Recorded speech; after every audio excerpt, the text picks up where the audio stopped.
For today's video, nagbabalik ulit si Berk TV. Ayan na, nagumpisa na kami sa dry dock mga kalodi.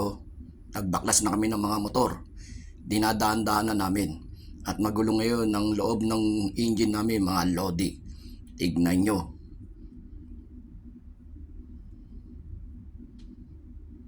Yan ang motor namin sa compressor.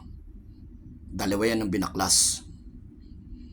Ito naman sa cooler mga lodi. Tignan nyo. Sa generator namin, ang cooler namin, oh.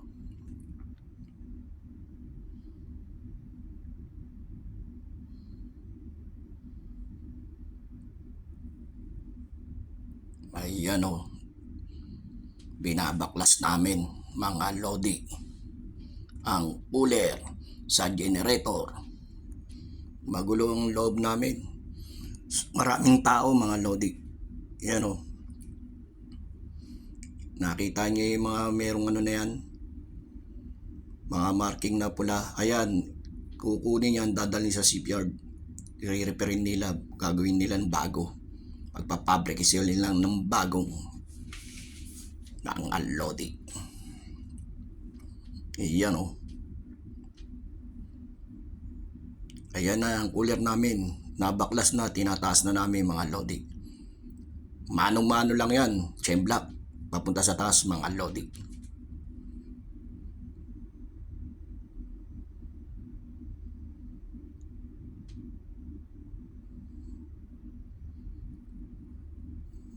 Ayan na, binibira na.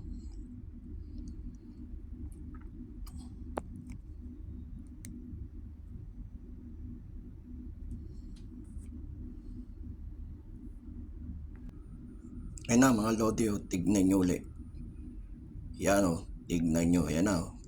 Iniisa-isa na namin birahin papunta rin sa taas mga lodi. Ayan na mga lodi, tignan nyo, binibira na ng segundo namin. Yan ang cooler, nasa taas na yan, dalawa mga lodi. Tatlo yan, ipapalit namin. Yan, pa-selfie pa. Ayan na, hinahakot na nila papunta sa shipyard. Mga lodi, yan ang mga bakal na binaklas namin, pati yung cooler. Ayan, tatlo yan mga lodi. May Indiano pa. Thank you for watching. Sana maibigan nyo ulit mga lodi.